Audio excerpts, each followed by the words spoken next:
Hello, I hope you're having a fantastic day. I can't share who I am, and I can't even share my name with you, so for the future of this document I will refer to myself as Pepper. There's not much I can tell you about the day-to-day details of my job, but I can say that in this world there's plenty of supernatural things, creatures that can't be comprehended, cryptids, ghosts, even local horror stories. All of them are rooted in some sort of truth. It's my job to kill these things, or at the very least protect the public from them. I tell you this cause I believe everyone should know. The creatures that go bump in the night are actually there. I want to start with an interview I had with the victims of one of these supernatural attacks. The document you read has been transcribed from audio to text. The name of the victim has been changed in order to keep their identity a secret. Tape begin, 5:02 a.m. Sarah, is it? Yes, that's me. Hello Sarah, my name's Pepper. I understand you've been through hell tonight, which makes sense if you find yourself in my office. Are you sure I'm safe here? What if it comes back for me? What if? Sarah, I assure you nothing will get you while you're in this office. Now Sarah, I need you to explain everything that's happened. No matter how insane it seems, every detail, no matter how minor. If you think it's important to the story, then include it. I will inform you this whole conversation, and further on will be recorded. Do you understand? Yes, I understand. Good, please begin. It started about 3 days ago. I was at Jim's Coffee on my way to work. There was this homeless man outside the shop. He asked if I had some change I could spare. Well, you see, I hadn't slept well the night before and was in a grumpy mood. I'll admit I was an asshole. I told him to stop being a leech and go get a job. He didn't like that. Grabbing my arm, he pulled me close to him. It was like the colored part of his eyes had disappeared, and he stared into mine. You should learn to be kinder, he said. It may not sound that scary to you, but something about the way he said it terrified me. I ended up skipping coffee that day. This man, did he have any distinguishing details you can remember about him? No, he seemed normal enough. Well, I guess he seemed pretty clean for being a homeless man. Interesting. Please continue. The rest of the day went on pretty normal. When I got home, my door was unlocked. It seemed weird, but I figured I just forgot. I couldn't sleep that night. I was so tired the next day that my boss sent me home and told me to get some sleep. When I got there, my door was left open. There was no way I forgot to close the door. I went into the garage because I keep a handgun in there. I went through my house checking each room. I couldn't help but think of the homeless man. I got through the whole house finding nothing. I stopped in my bathroom to wash my face. I must have been super tired to leave my door wide open. I looked up into the mirror to see a figure standing right behind me. I didn't have much time to react. I grabbed the gun from the counter and snapped before firing a shot. Nothing was there. All I did was put a bullet hole in the wall. I ended up putting some duct tape over the hole. I'll call someone in the morning. I wouldn't have been surprised if one of my neighbors called the cops. I didn't sleep again. I was stirring at every sound I heard, the constant feeling of being watched. At one point I turned over in bed to a shadowy figure standing in my doorway. I blinked and it was gone. I kept my gun on my nightstand. All night, I thought there was nothing. No, I knew there was nothing to be worried about. I was just sleep deprived, and I was seeing things. There was no one in the house. I was just worried, and I got scared by some old homeless man. That was a long pause. This next part is just really hard. Take your time. We have all night. Thank you. Morning came and I called someone to come repair the hole in the wall. I didn't want to be alone in my house anymore, so I asked the repair service if I could leave a key and they could just come into work while I wasn't home. They agreed, and I called my neighbor Scott to see if I could stay in his house for the night. He was a nice guy. Scott was a tall, skinny guy with brown hair and beautiful blue eyes. I always liked him. He let me stay, and I went over immediately. I explained to him what was going on. He was supportive. We hung out most of the day, and nothing weird happened. I started to think it was all in my head. I even felt safe enough to go upstairs and shower alone. I went back downstairs to go lay on the couch and sleep. Scott was just standing in the kitchen, just staring at the fridge. "What are you doing, you weirdo?" I said while chuckling. He didn't respond. Something was dripping from his head. "Scott." He turned around. Damn, his lower jaw looked like it had been ripped out. His eyes were hanging out of their sockets. He fell to the floor. I ran to him, trying to feel for a pulse. It was stupid. Who the hell could have survived that? I was just being hopeful, I guess. That's when I saw him standing near the couch in the living room. A shadowy figure. Blood stained his hands. His eyes were glowing red. I was terrified. My brain was telling me to run. It was screaming at me to move. "Move your legs," I screamed at myself. I moved hard, so I got out of the house, started moving through the brushes towards mine. I looked behind me to see that creature behind me, its legs moving in ways that shouldn't be possible for the human body, almost like it had no bones, and the noise it was making. Explain the noise, this is very important. It sounded like when you slide something heavy against a hardwood floor, and it scratches it. You know, like the crew. Damn. What do you mean, damn? Continue the story, Sarah. I need a second to think. I tripped sometime while in the forest, and when I did, I couldn't see it anywhere. I took my moment of peace to call the police. I tried to explain to the lady there was a shadow monster chasing me, and it killed my friend, but the line was cut. I tried to call back, but there was nothing. The call wouldn't go through. There it was standing above me, its mouth open to a white glow, and something fell out of it on my forehead. It was a tooth.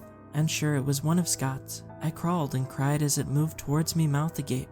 It was gonna kill me. It grabbed me by my leg, pulling me towards it. Its mouth widened while pulling my legs in. I cried, I kicked, I screamed. I did everything in my power to escape.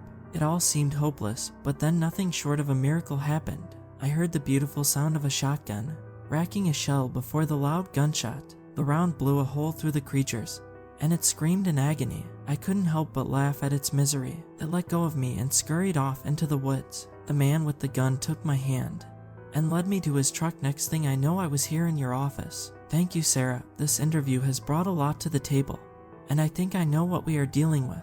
My associate outside will take you to a place you'll be safe until we can deal with the entity. I promise you have nothing to worry about. Thank you. Tape end, 6:17 a.m. I lied to Sarah, and while I truly feel bad about it, I was left with no other choice. See, the creature is something I've dealt with before, and it always ends the same way. The entity which the organization has named a Yonder. Yonders hunt those who fail the test brought upon by it. The test can present itself in many different ways, from an actual physical test to a morality test. In Sarah's case, I believe the test was the old man asking for change after she was rude and failed to give the man the change. The Yonder chose her as the target. The thing about Yonders is they are relentless in their hunt. They will kill anyone who gets in the way of their target. Their goal isn't simply to kill their target, but to consume them whole. Yonders cannot be killed, and it's best to give them what they want in order to avoid more bloodshed. Sarah could have avoided Scott's death if she simply never got him involved. But that being said, I must inform you of Sarah's eventual fate. I'm sure you could guess this, but she is dead. Sarah and my associate outside 6:31 a.m. went to a nearby motel which is owned by the organization. There my associate left Sarah and went to his car to smoke, knowing by the time he was finished she would be gone. He heard her scream and didn't return to the room until the screaming had finished. Just like that, Sarah was gone. I know you might think wrong of me and the organization I work for, but I assure you I did what would result in the smallest loss of life. While Sarah's death was unfortunate, it was necessary. While Yonders are one of the many supernatural entities that roam our world, they are especially dangerous. Their test can be ultimately anything, and there is no way to know when a test has taken place. I inform you of this simply because I believe it is important to know. I leave you with this story with this one bit of advice. Always be scared. Hello, it's Pepper again. I appreciate everyone who took the time to read the last story. However, I like to emphasize the point of the story was not for entertainment, but as a tale to be wary. People of the world are ignorant of the horrors around them, which is partially the fault of the organization I work for. I have another one for you, and this one is especially scary to me. Unlike the Yonder from my last story, which has been documented several times and is somewhat understood by the organization, there are only 2 living people who have seen and survived this entity. I'm about to list. I am one of them. This was almost 11 years ago. I had only worked at the organization for roughly 5 months. This was the first case I was ever allowed on. I was a level 4 field agent at the time, which meant I wasn't allowed to be on a case alone and had to be placed with a level 2 field agent. The organization doesn't require you to be a tank of a human to work there. Due to the high turnover rate, most field agents don't live past their first year. I'm a short guy, not very muscular myself, and the only thing that kept me alive this long was my brain. The other agent I was placed with was in their 3rd year, and he has seen some stuff.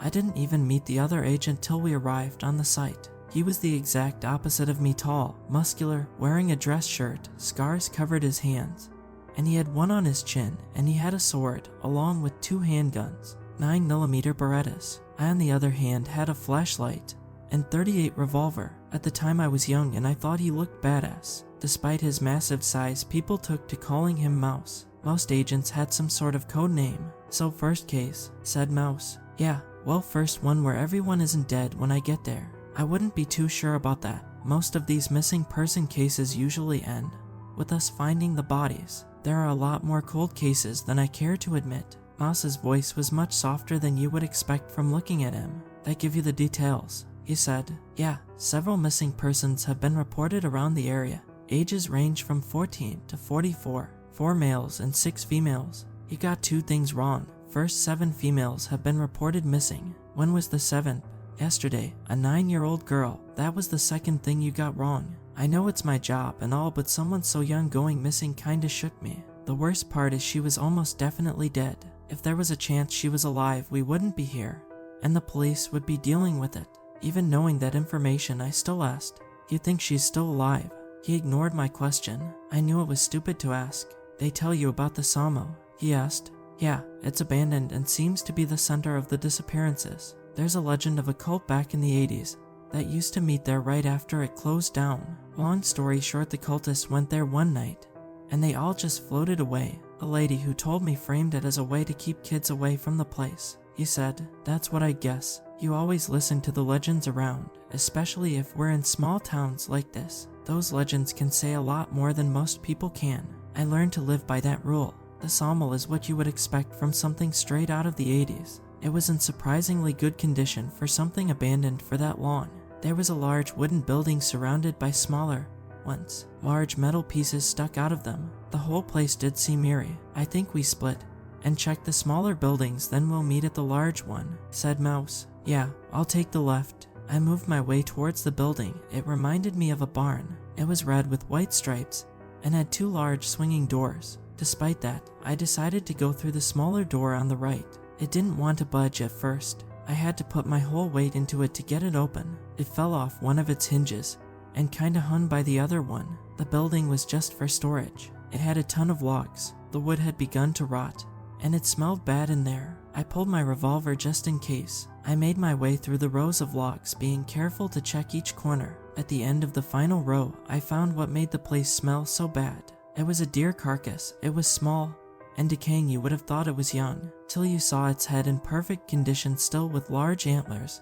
I pulled my camera, which every agent had, took a picture for later. Besides that, there was nothing of interest there. I left and made my way toward the main building. I found Mouse at the main entrance. Anything on your end? He asked. Found a dead deer, I said. Yeah, mine was just for equipment storage. Nothing interesting. However, something's blocking the main entrance. We can't get in through this way. There is another door up to the right. It's on a balcony, so we'll have to climb. Like I said, not very fit, so climbing up was hard. Mouse, on the other hand, scaled the side with no effort.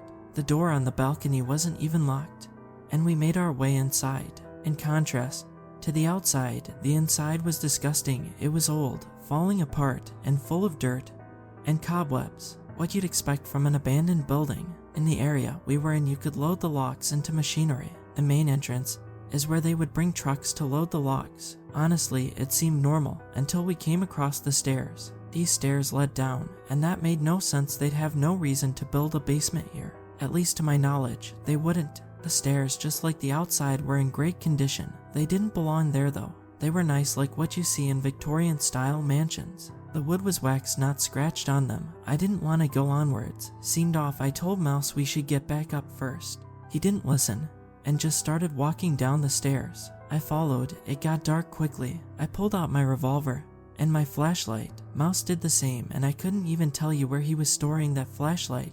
It's so dark, like it's eating the light, I said. Yeah, it's too dark. The stairs went on for an impossibly long time. By the end, I was starting to get tired. I was so relieved when we reached the end. That relief was short. The room was way darker than the stairs. Even with the lights, we could only see 5 feet or so in front of us. We walked through the room. About every 30 feet or so we would see a pillar. This place seemed wrong, like whoever built it didn't know what a pillar was even used for. Then we came across something. It was large and round and looked like an egg. I was the first one to touch it. Ugh, it's squishy, I said. What the hell? Don't touch it, yelled Mouse. His face was pale. I looked back at it, and I figured out why. The thing I was touching wasn't some weird blob like I had first thought. I saw the ears, the eyes, the nose. It was a human. Their head had swelled at a tremendous rate, and their body had shrunk. They were floating almost like a balloon. It was horrifying to look at. "Kill me," it whispered faintly. It was still alive. Suddenly the darkness seemed to fade, and our flashlights were now able to shine up to 40 or so feet in front of us. Looking up, we saw more balloon humans. Off a quick head count, there were 11 of them, 7 females and 4 males. It was the missing people. One of them was visibly smaller, and I knew it was the little girl. We were barely able to collect our thoughts before the humming started. It was off tune. Whoever was humming didn't have a human voice. We were snapping around trying to find whatever was humming. When my eyes met it, the singing started. My mother gave me a red balloon. Oh, we were such pals. I loved this red balloon. Oh, it was my gal. Then I lost my red balloon. Oh, how the fun shall end. Oh, won't you be my red balloon? Oh, won't you be my friend? The entity's voice was scratchy. After finishing its song, it stood from its sitting position. We both had our guns locked on it. In its right hand, it held a pointy piece of wood, and its left held a sickle. I have a hard time remembering what it looked like due to the short time we had to look at it.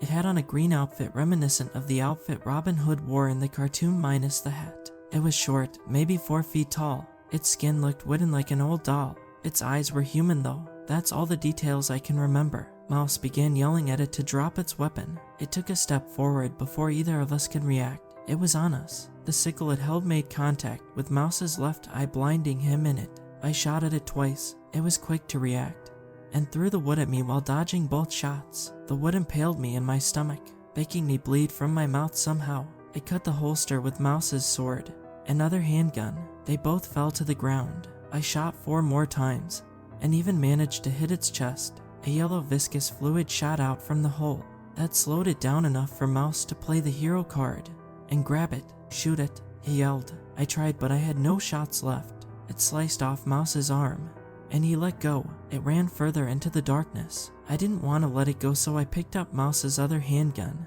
and went after it. I figured missing an arm, Mouse would die anyway from the blood loss. Even with my flashlight, it had the advantage. I wasn't the hunter in this situation. It began singing its song again. I realized the meaning of the song this time. It kept making noises and moving through the darkness. It was toying with me, but I wouldn't let it kill me. I was watching its movements in the darkness, and I was able to pick up on the patterns. Like I said, brains kept me alive.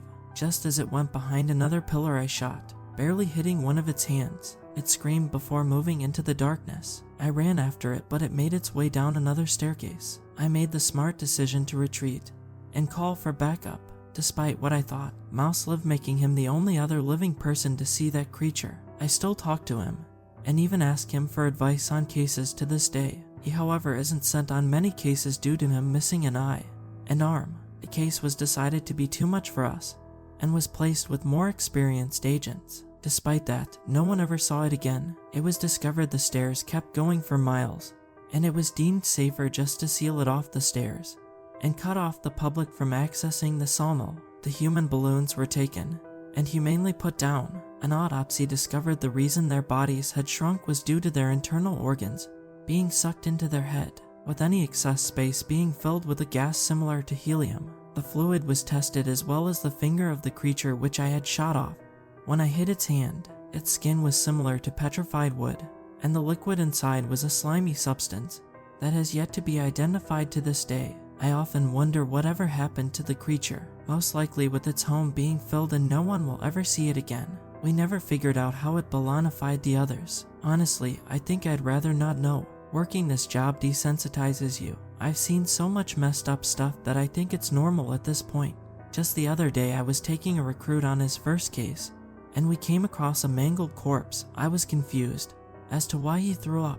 I see worse stuff than that at least once a week, but that made me remember I was like that once. I was that scared kid who couldn't understand how a creature could do that. So I sat there, and I tried to remember the stuff I shut out. This is my story.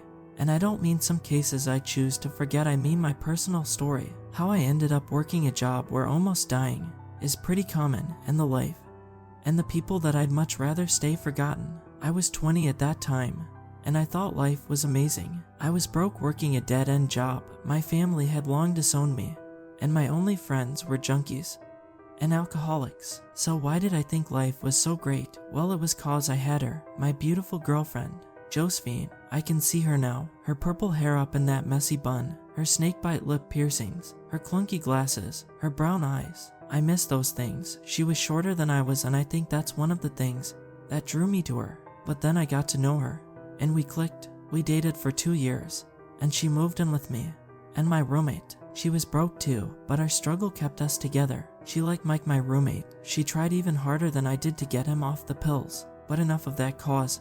That night would be the best night of my life.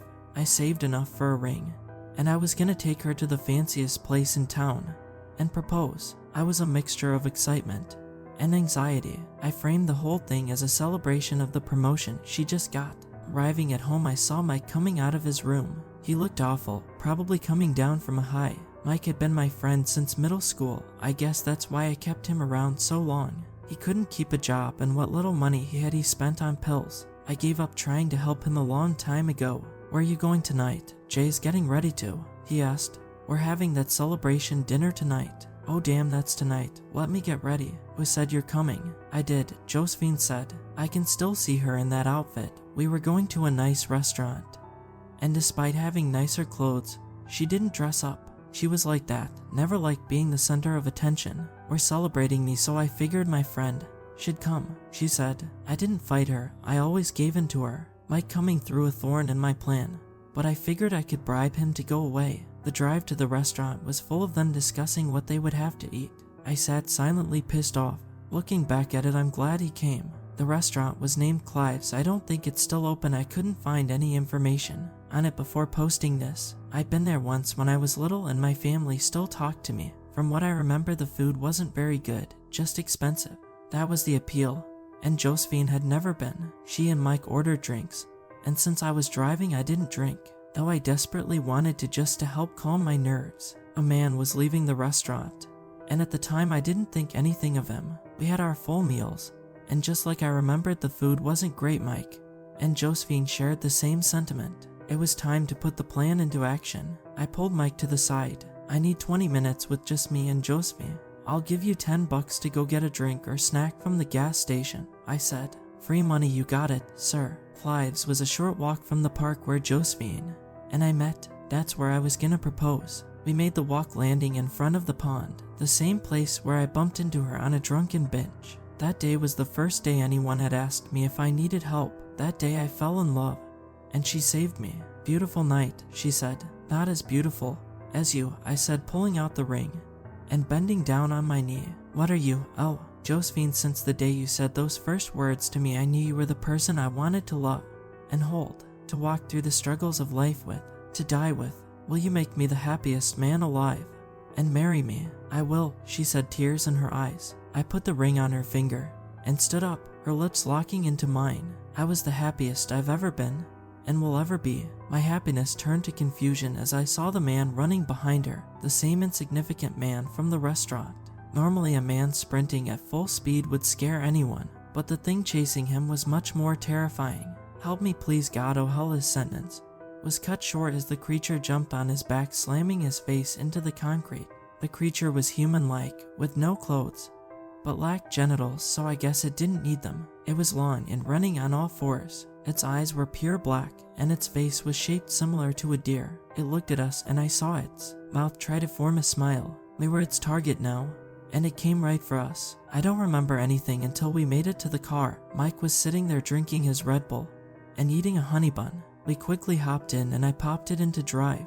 I swerved around the corner. Mike got slammed to the side in the back seat. Dude, what the hell? He yelled. Babe, it's still behind us, Josephine said. Mike looked behind the car, watching as the creature started to gain on us. It had to be running 50 miles per hour at this point. Oh damn, dude, drive faster. I swerved into my neighborhood, and I thought I lost it. Looking back, I should have just driven to the police station or something, but I returned to my place, swinging open the door and running to Mike's room. Call the police, one of you, I said. What in the hell was that? Mike asked. Like we know, Josephine said. Mike, where's your gun? I yelled. I got rid of it, dude. Just then we heard it banging on the door. I grabbed Mike and Josephine and pulled them into Mike's room. It was in the house. Josephine's phone was out in the hallway. We could hear the operator answer the phone as it was crushed under the creature's feet. Mike pulled out a pill bottle, and I smacked it from his hand. It was no time to be getting high. I began trying to open the window. Mike pinned himself against the door like somehow his weight could stop it. Just as I got the window open and turned around to tell them to come through, the creature's arm went right to the wood of the door. It reached and grabbed Mike, and he desperately tried to get away. Josephine went to grab him, but it was too late for him. We both watched as it snapped his neck. I don't know if he died instantly, but I'd like to think he didn't suffer. Fear makes you stupid. We should have just got back in the car. I left it running, but no. They ran down the streets of our neighborhood yelling for help. It was 1 a.m. By this time, no one was gonna help. No one was awake to help. I had a small moment of weakness. I let go of Josephine's hand and kept running. I was 90 feet ahead of her before I even realized she had fallen. I turned around to help her, but it was there standing just over her, me and her locked eyes, and she mouthed those words, "I love you." It hit her hard upside her head, so hard. She flopped, her body went into dead weight. I froze. I stared into the eyes of the creature. It began trying to form its smile. It walked towards me. I didn't move. I gave up. It killed the only 2 people who gave a damn about me, and I didn't care anymore. It could have me. I looked into the ground waiting for my eventual fate when I heard a loud crashing noise. I looked up to see a man getting out of the truck. The creature lay writhing on the ground in pain. I thought some random bystander hit it, but no, this man was carrying a large rifle. He placed his boot on the neck of the creature before shoving the barrel into its mouth.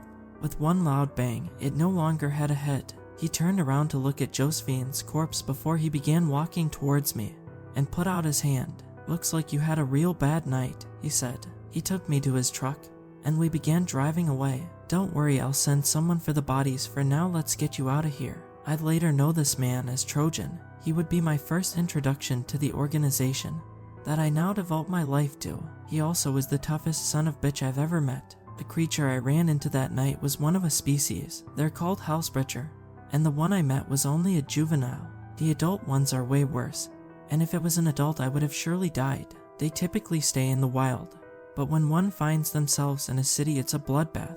The one I met that night killed 27 people in 3 days. I've met 4 other ones in my time in the organization, and while all of them have been killed, it's never blood-free. I tell this story now cause lately I feel like I've been losing my humanity. While it is beneficial in this job to hold no emotions or attachments, it's not good for a human to forget who they are. I usually don't like sleeping. It's time I could be working. But tonight I want to sleep, and even more, I want to dream of my friend. He was a junkie and a loser, but he socked someone in the mouth for even looking at me wrong. But what I want more than anything is to dream of her, the girl who changed my life when I had nothing.